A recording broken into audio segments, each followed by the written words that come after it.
So today I'm going to talk to you a little bit about the reading components in the PIAAC Literacy Survey. To read fluently with understanding, to be able to learn from text, is perhaps the most important foundational skill to health, well-being, and social and economic advancement. Even of greater importance with the emergence of the internet and social networking. It gives you accessibility to a library of the world's knowledge, the ability to communicate with friends, family, and employers. Consequently, PIAAC survey points a very troubling portrait of literacy skills in the United States. One more note I forgot to mention earlier, I am focusing in this study primarily on the United States. There will be a forthcoming OECD report that looks at those with at or below level 1 skills in an international context, and there will be a chapter in there on reading components that looks at it in a more global international manner. Skills in the United States have remained relatively unchanged in the decades since the previous reports, and while other countries seem to be showing some growth or progress. In the most recent PIAAC literacy report, we see at below level 1, the international average is about 3.3%, and the US has a higher rate at 3.9. And at level 1, the international average is about 12.2, and the US again is higher at 13.6. In previous surveys, we really didn't have a very good estimate of what an adult who scored below level 1 could do, or could do successfully. And this was the rationale for the OECD and the designers to recommend that we add reading components. So let me tell you a little bit about what reading components are. So the goal of the reading components is to see what skills do adults have at and below level 1. What do they possess? What reading tasks can they do? They are considered part of the general literacy framework. So in discussions with the literacy panel, they said, no, these are part of what it means to be general literacy. But because of the way they were designed into PIAAC, they were not included as part of the proficiency scale. Part of the rationale, and I'll discuss that later, is that they were only administered in paper for those who went down the paper branch. As you know, PIAAC was administered mostly on computer administration with the option of paper. If you went down the paper path, you ended up taking the reading components. But that caused problems with scaling the two together. And this was the first time ever in an international study that reading components were used. So what do we mean by components? Very simply, they're the sub-skills that underlie reading proficiency. I do feel that we have a very strong theoretical and empirical base underlying the relationship of reading components to overall proficiency. I do not go into that in great detail here. A little bit more of that detail can be found in the framework documents and in the framework for the components. And certainly I'm happy to talk about that if you let me at any point. But we did select 3 tasks that represented reading components. Basically a word meaning task, picture word matching. I'll show you what each of these tasks look like in a moment. A sentence processing task, and then a passage comprehension task that's kind of comprehension light compared to the typical literacy tasks in the PIAAC survey. So the guiding principles in the design is that skilled reading is built on a foundation of how one's language and writing system work together. Now, the components we used assess the knowledge and skill of printed text, not language skill. And we will talk about a little bit the fact that efficiency and integration of component skills is also indicative of proficiency. I'll explain that a little bit more as we go along.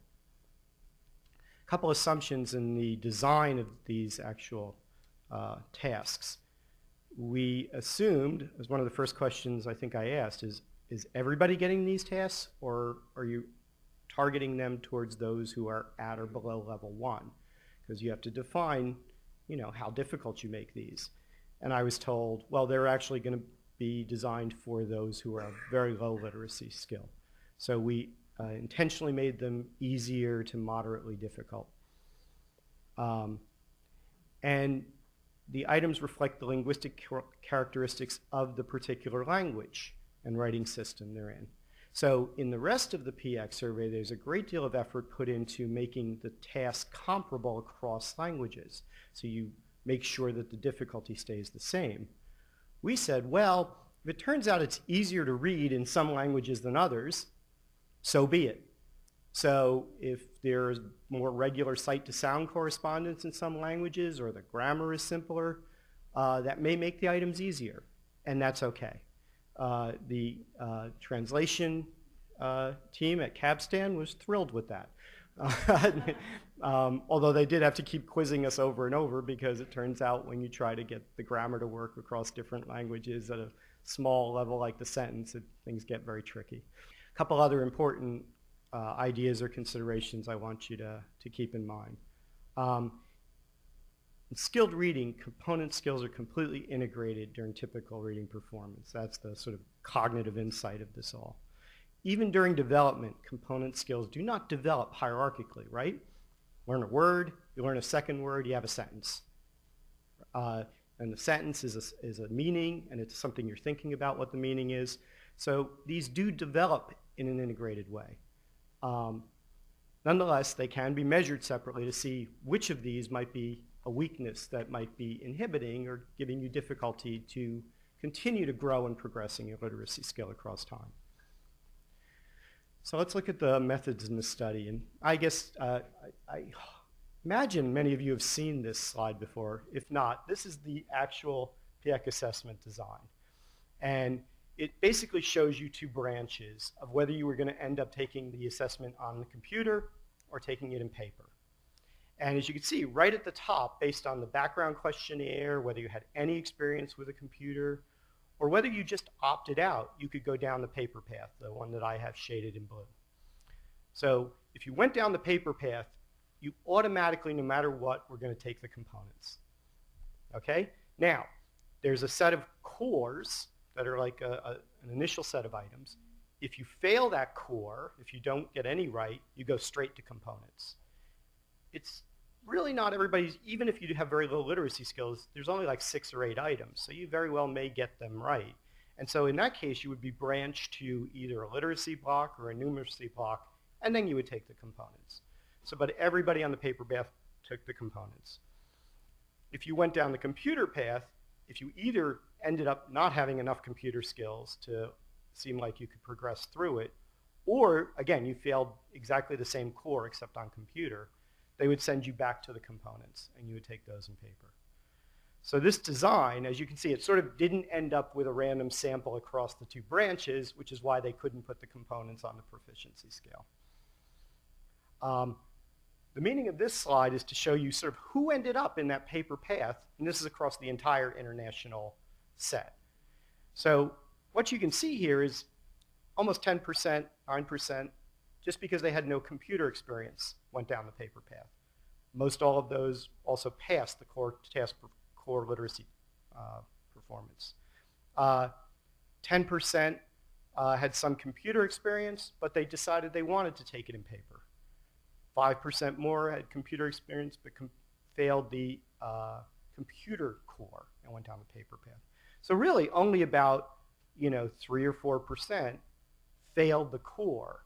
So a good percentage of the people who went down the paper path actually had literacy skills. In fact, we end up with a distribution of those taking components that go all the way up to level 5. And that turned out to be useful and interesting for our analyses. What you see on the far, is that right column, is that's the proportions within the paper path of these different groups. And so again, as you can see, the bottom 2 categories are really those with most of the low literacy, and they only make up about 10, 15% of those who took the paper. So in this study, we wanted to understand the United States population. So to do that, we chose English-speaking countries first as our subsample. United States, Canada, United Kingdom, and Ireland. Doing this assured that the differences in performance levels of the groups reflected the population and the educational opportunities they had in each country, not the difference in the relative difficulty of learning in the language. So English has a certain set of complexities in terms of learning to decode it efficiently and fluently and to learn it that are different from, say, Danish or Swedish or other languages. So we wanted to make sure that that comparison was fair. So Canada, has French and English. We use the English-speaking subpopulation of Canada. Now, it does not mean that we excluded non-native speakers of English. Anyone who took the test in English was included in this. So non-native speakers are a prominent part of this storyline, and they did take it. And the size of that group will impact the estimates we get at the country level. We also included Italy and Spain, and here was our rationale. Italian and Spanish are known to have very regular sight-to-sound correspondences, which, all things being equal, should make it easier to learn initially to read in those languages. Once you learn how to pronounce them, since it's especially if it's your home language, you'll know what the words mean, and you should have a relatively easier initial basic understanding of how to read.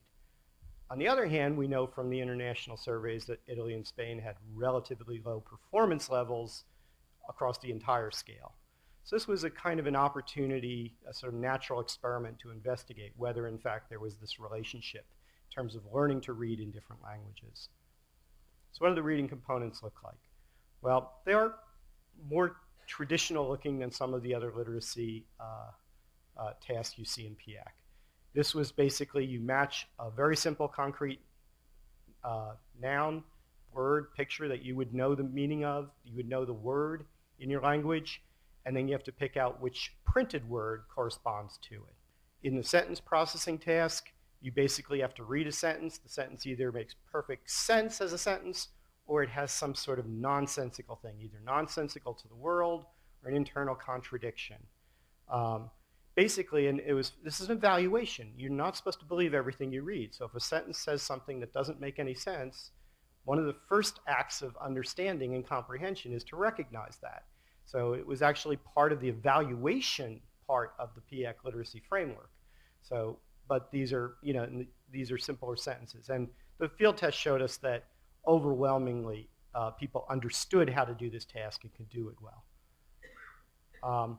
And then the passage comprehension is this technique where you basically just read continuous text. You read it silently to yourself.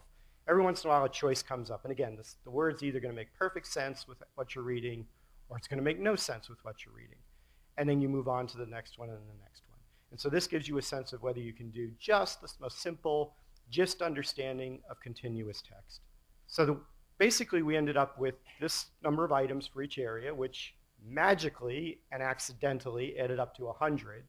So I can show you total correct and percentage correct without actually having to switch the label, anything but the labels. I pointed out, though, that how many choices there are for each item, because this impacts the likelihood of your guessing correctly, which means that you can actually get a lot of these correct just by answering the set. That's important for interpreting the results. So you make sure you know, well, this is about where you would have gotten if you just tried them all and guessed, versus this is positive performance. Okay, results. Okay, here we're going to have a few good graphic data slides. I'll try to walk you through them. So I guess it's not that bad. In every slide, the country order is always as you see it here. The US is to the far left, at least in my slides. In fact, left of Canada. Then the third one, thank you for laughing at that. The third column is just this sample. So we didn't compare them to the entire international. In the report, I mentioned some of that. But we're comparing this set of countries to each other. Okay? Then the United Kingdom, Ireland, and Italy and Spain are on the far right. Okay? By the way, I have a little right-left confusion. This is probably why I shouldn't do much policy work. So what you're looking at here is the four bars in each set are below level 1, level 2, level 3. So as you can see in the US, the below level 1 group is much lower in performance That's their performance level. It's like 0.6 or so. Actually, it'd be between 0.5 and 0.6 compared to every other country. Canada's second lowest in this. What I did is I drew that second line to show you the average below level 1 score across the international sample. You can see the same kind of thing reflected in level 1. You know, again, the US is a little bit lower. And then by the time you start to get to level 2 and level 3, everybody evens out. So everybody's performing the same at those levels on components. Okay, that's vocabulary. Sentence processing, it actually goes kind of worse. What I'll talk about later is in the vocabulary, everybody did do better than chance. But at the sentence level, we actually see at the below level 1, only in the US, and essentially, you're getting pretty much chance levels. There's not very good performance there. And the same story is true in the passage comprehension one. Again, by level 1, they're a little bit lower, but they're starting to get pretty closer to the other groups. Okay? This is what I was going to talk to you about versus native versus non-native speakers of the language who took the test. And what this illustrates, although albeit in very small type, is that a lot of the US difference in these component skills is the non-native population who is doing, again, we're comparing other people at level 1 who are non-native speakers in other countries. And their non-native speakers taking the test are doing better than our non-native speakers taking that test. Ours are doing much worse. In the native speakers, I mean, it's not a lot to write home about. We are comparably doing as poorly as other countries. So it's not like that's not a problem. It's just not a disproportionately different problem than others. So I want to make that point clear because I don't want anybody to go home and say, oh, so we're fine with native speakers. No, it's just that we're not different than the rest of the world in having to address that educational challenge. The one other piece of data that I wanted to present here today was the difference in computer experience. So simply answering the question, do you have computer experience or no computer experience? And again, what you see here is in the US, we actually have a very strong disproportionate lower score if you had no computer experience versus computer experience. So people who are opting, now remember, everybody took this on paper. This is not an issue of you having to do this on a computer. But if you said that you had no computer experience and you were in the US and you were in a low level, you did much, much worse. And I'll bring that back up because to me that's an important point that I like to talk about a lot. So finally I did, or one more analysis to look at is a multiple regression. So here what we're going to do is we're going to say, we're going to predict your total literacy score on the PIAAC scale. And we're going to use each of these components. And what you can see is lowest amount for vocabulary, yet more for the United States than the others. And then the sentence, and then the comprehension. So there's more of your literacy scores predicted by these higher grain sizes of skills, right? Reading sentences is a lot like having to do literacy passages. Add them all together, and you get more prediction of your overall literacy score. Add the amount of time. So what I should have mentioned earlier is that after you take each component set, there's a timer started at the beginning and a timer ended at the end. So we have, how many did you get right for this amount of time? Reading is a time-based activity. I mean, there's a number of places where that's important. It's important cognitively because of your working memory. It's important if you're reading subtitles on a movie. There's a certain speed that's helpful. And what you see there is for every instance, given a certain amount correct, if I add in whether you did it in 10 seconds or 20 seconds or 30 seconds, I get a lot more prediction out of your literacy score. Remember, the literacy score is essentially untimed. You took the rest of the battery as long as it took you to take it, whereas this. And so I'll bring that point up again later as well. The other thing to note is that the United States, again, this relationship was strongest there. Remember, there's all English-speaking countries, so it's not just a matter of the items were designed in English initially. So I'm just going to review more or less what I just said in text. In general, the United States was at the at and below level scored lowest on each of the components. At level 2, they started to become comparable to the other countries, and at level 3, almost all adults in the entire sample were doing fine with components. They were topped out. That was not a difficulty for them. In print vocabulary, they were, as you can see, below at level 1 and below level 1 at level 1. On a positive note, the U.S. adults did, many of them, even below level 1, were above chance, and therefore they were certainly recognizing common objects, shapes, etc. in printed words.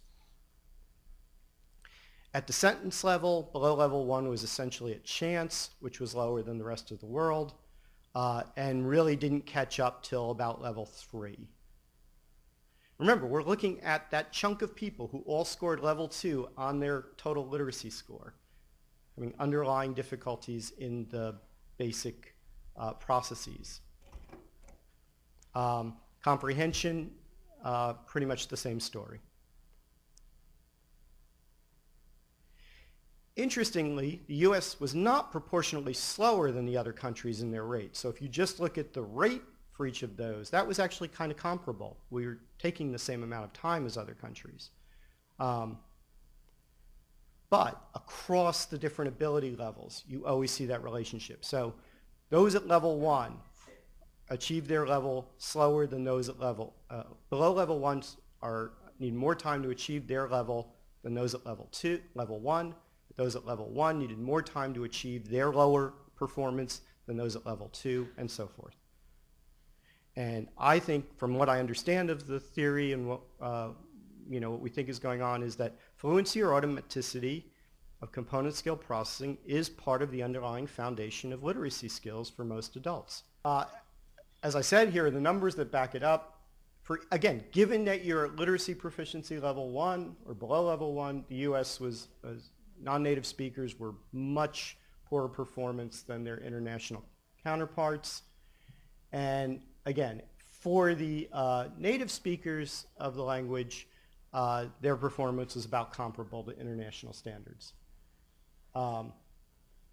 This just repeats the fact that when you add all of these together, the rate significantly increases your prediction of your overall literacy, and that relationship was strongest in the United States. As I'm going to say in my implications, I suggest to me that fluency and efficiency should be a target of reading programs. So let's get to those. As I listened early today, and one reason that I rarely say much about policy is I just don't know much about policy. So these are my 2 cents based on what I understand of the data and the theory underlying this. The existing intervention research, and I was part of a team that did these, and I know a lot of groups who are doing adult reading intervention work, suggests it's unlikely to be easy or quick for low-skill adults to learn to read fluently. We'll see how the X Prize works with it. I actually think there's great promise in that. And there's reasons I think that's a good solution, but I still don't think it's easy or quick. Not easier or quicker than children learning to read, which typically takes about 12 years, immersive developmental learning for a child to become proficient by grade 12 to be college ready. So hundreds of hours a year, a week in school, reading, learning. So stakeholders need to be realistic about the progress one can expect in short term from instructional programs. But adult learners have their entire lives. They actually have more than 12 years. Most of them, all of them, practically all of them. So we need to figure out how to give them that space and time to learn to be good readers. We can draw on the reading and learning sciences. There's a lot of insight there into how to do this. We can take advantage of digital technologies, which can travel with them, which can allow them more immersive experiences over time in different places. And that way we can be more sensitive to what it means to be a lifelong learner and not try to expect them to make all these gains in several hundred hours of instructional programs that they may or may not be able to attend in their lives. I think it was very clear from these slides that the needs of English language learners continue to be a policy priority and a practice priority.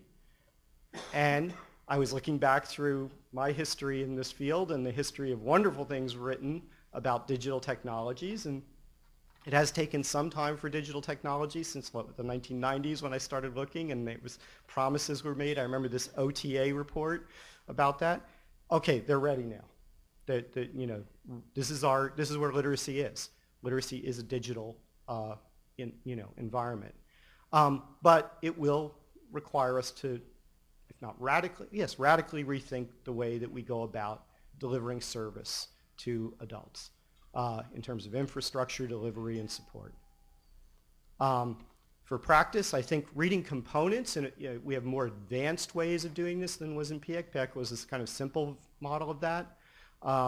But they help us to understand the nature and the depth of reading difficulties and can be very good for monitoring the progress of these underlying skills, as I've argued, I think are critical to the larger growth of the things we really care about, which is these broad literacy proficiencies.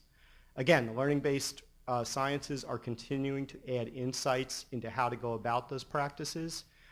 I think it's absolutely critical that reading fluency and stamina be part of what we think about when we're developing reading skill. I mean, you don't just learn the skill and then not read. You have to practice, you have to learn. That's what the cognitive system is very good at that. Hundreds of thousands of words, I think it's 100,000 or more words are learned in English that you recognize in a quarter second as you're reading without conscious attention. That only happens with immersive practice over time. The good news is, as you get better, you get faster, and therefore it gets easier. And again, not news, but English language learners have a different burden, right? It's not only recognizing the words that you know in your head and learning those, it's learning the entire language, and those clearly might require different approaches. I remain hopeful.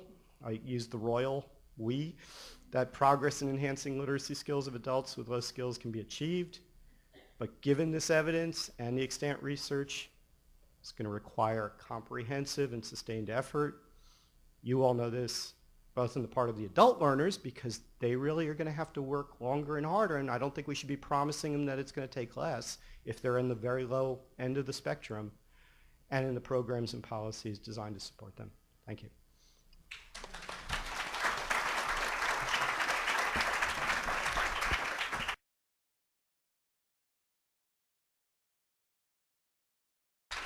As Amy's making her way forward, John, since I had the opportunity to actually read your paper, one of the things that I found most striking was that in the diagram you showed initially where people were separated into whether they were going to take the tests online or on paper, the results were that if they went the paper route, their results were much poorer. And so I'm wondering if there is a technological literacy aligned with real literacy, and if you might address that.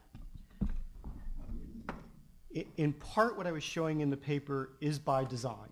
We should have ended up with more of the lower literate moving down the paper path because that was part of the branching. But as you point out, what was surprising was that in the US context in particular, low computer skills was associated very strongly with low literacy. My belief is yes, that's not accidental at all. Literacy has become strongly digital in this country, in societies where there's a lot of digital technology available. You're less likely to, if you're, teasing out causality is a little odd here, but clearly you're going to have less interaction with technologies because they are literate environments by and large. I think someone here may know the result that I think it was in PISA, the most recent result was that every digital literacy was associated with literacy skill except Facebook. So Facebook was the only one that actually had a zero relationship with literacy. But it's a literate environment. You're reading, you're texting, you're interacting with words in print.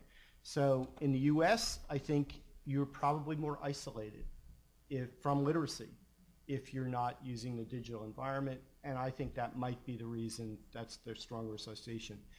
But I want to make the caution. So to me, the remedy for that is more technology. That is, bring everybody into the society that's using this every day, everywhere. Don't try to teach them on paper. That's wrong to me. That's going the wrong direction. The paper world will coexist. It's not a problem. I still read books on paper, not just on this. But you want to be part of the society, it's got to be part of the digital literacy society that we live in. Amy? Great.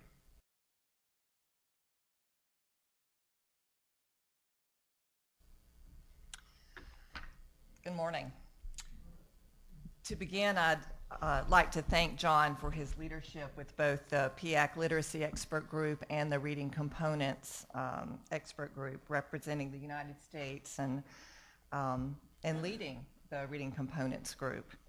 His expertise has just been vital to the rich data that we're getting from these assessments, and I just appreciate all that you have given to this very important work. I would like to respond to John's paper today as a literacy researcher, but also as a professional developer. I've worked in the field of adult literacy and basic education for over 20 years, and I've taught adult basic education classes. I've taught developmental education classes, and as a faculty member at the Appalachian State University, I have taught teachers how to teach those classes. And as in my current role as a professional developer, I'm working with states to implement initiatives in the area of English language arts. So this is very much where I'm situated right now. So my comments may be much more grounded in this context of adult education than maybe some of the other discussants have been. I think the addition of the reading components assessment to the International Literacy Assessment is a long-awaited piece.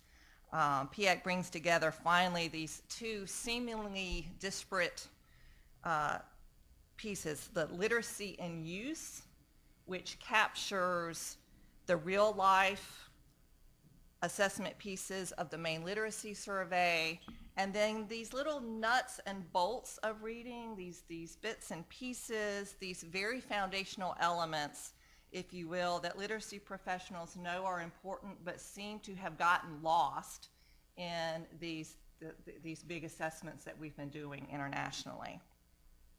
So I'd like to start with a few thoughts and questions and then kind of move into a stream of consciousness commentary, and I'll sprinkle in some policy and practice ideas throughout.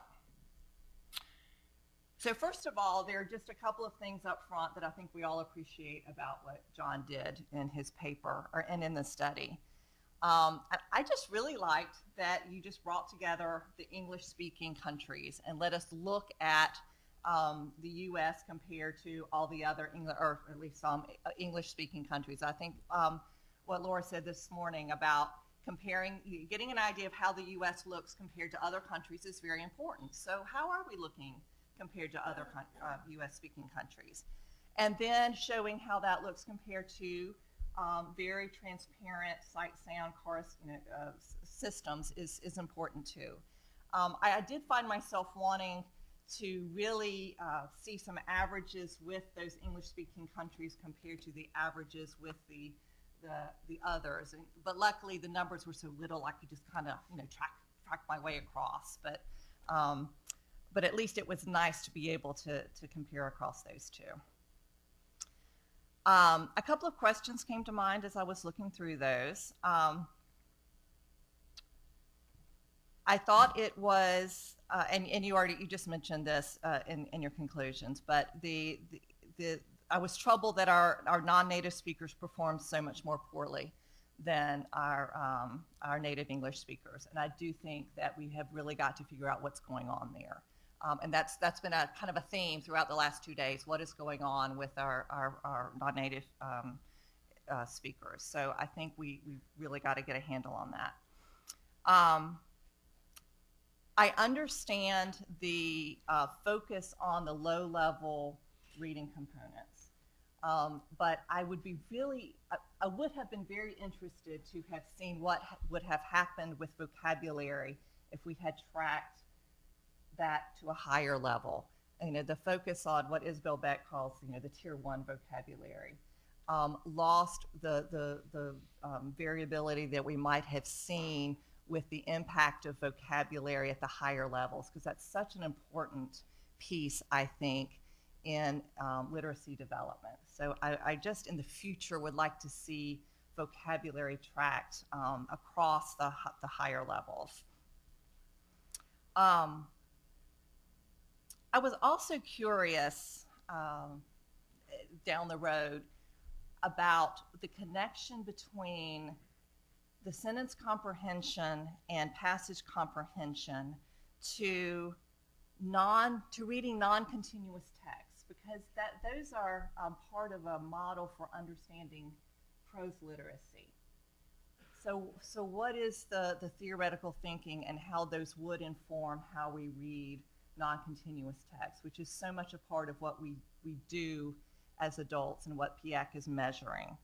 So there seems to be a different set of skills there in reading the kinds of texts that we read in literacy and use, if you will. So I just wonder if there's a way of getting at the kinds of reading components that are in play when we're reading a different set of texts.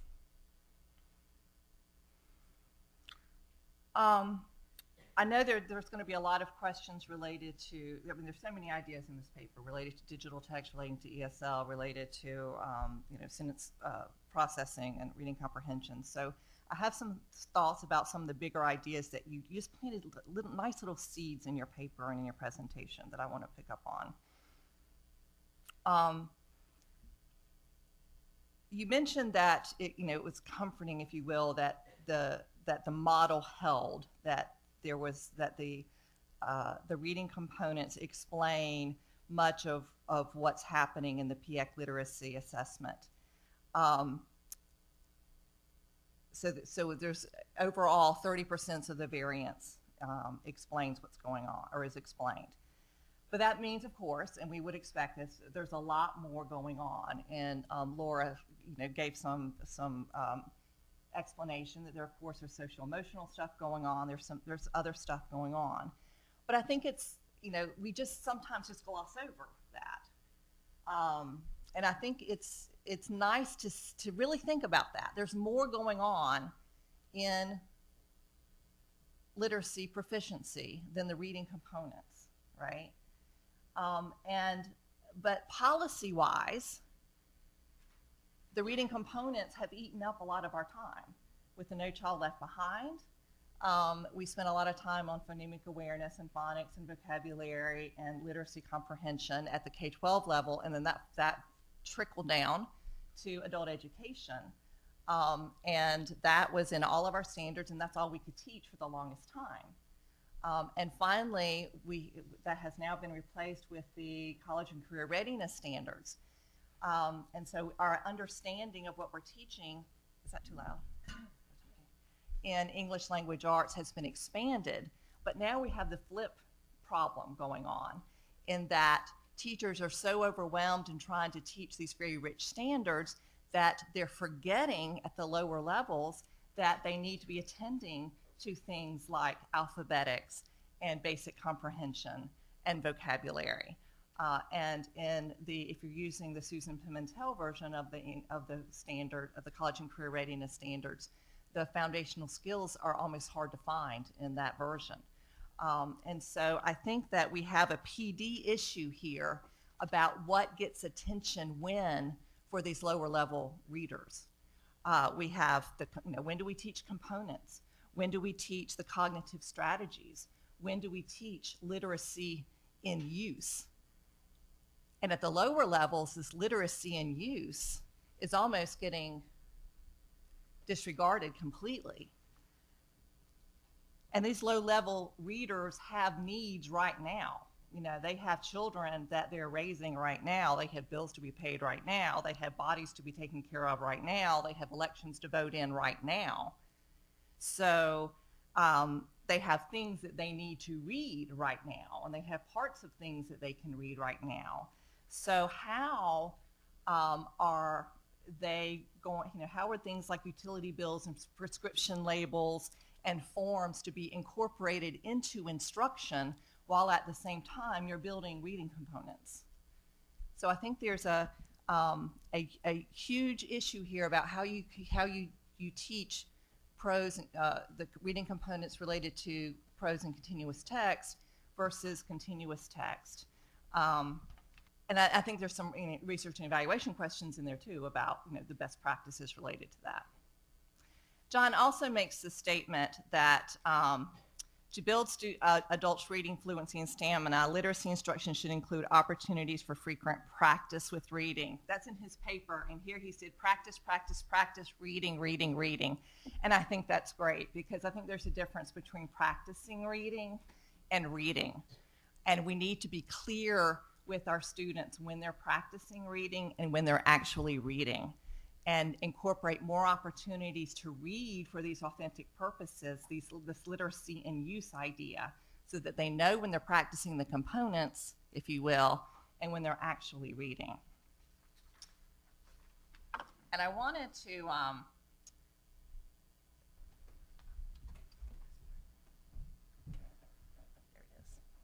I wanted to just draw your attention to the definition for literacy that PIAAC is using, because one of the frames that was used yesterday was the learning to read versus the reading to learn. And John, you use it in your paper as a frame that the National Reading Council uses for adults, that we can't wait. You know, with adults, you learn to read up until third grade and then you read to learn. But with adults, we have to be doing both at one time. But I think the definition for PIAAC actually gives us a different frame for thinking about reading. And if you look on the right side, I think what we're doing in adult literacy is reading to participate, reading to achieve, and reading to develop. And I'm stealing this from one of John's presentations that he did on the literacy framework. If we're reading to participate in society and to achieve our goals, and here's the reading to learn, to develop one's knowledge and potential, that's changing a little bit our activity in the classroom. And the reading components, if you look on the left side of the screen, is getting at the understand and the evaluate piece. I love what you did, because I had really been thinking of the components as more the understand, but even just evaluating a sentence for sense making is an evaluation piece. But that's still just a very low level for both of those bullets, right? And so in our classrooms, we really need to be figuring out how we're doing the understand, the evaluate, and the use. And then we also need to be figuring out how to get our students engaged, because it's that engaged piece that's going to keep them reading lifelong. So the point that I wanted to end with is what John said at his conclusion, is if we're going, you know, what can we realistically do in the time that we have in our programs? I think we've got to see our programs as launching our students. We've got to engage them with meaningful activity, and for them to want to approach reading.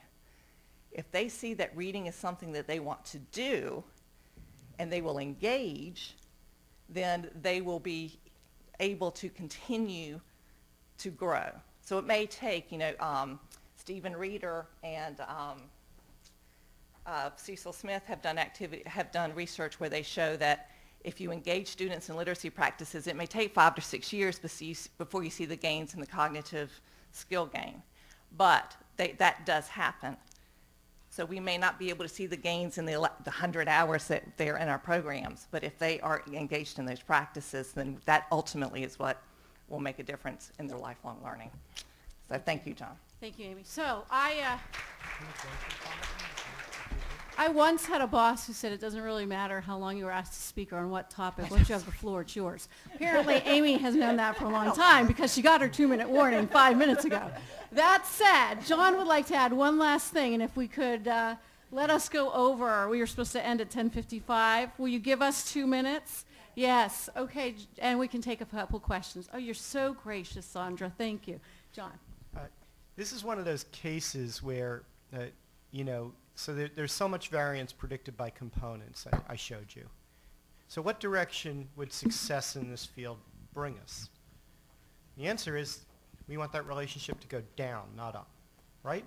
We want everybody to basically be fluent and have components by a early level. There'll still be all the variability there in comprehension probably, unless we teach that directly or do a better job with that. But we shouldn't have components as a barrier. So I do this with schools sometimes for the adolescents, and some of them get it, and they go, wait a minute, we want that correlation to go down, not up. I said, exactly. You want the components going up, which erases the relationship. The problem is that right now we're getting too much relationship because your underlying components are weak, and therefore they're influencing your overall comprehension. We don't want that. We want the components to be universal. Everybody has those. There'll still be variability in comprehension until that's a different challenge. That's all.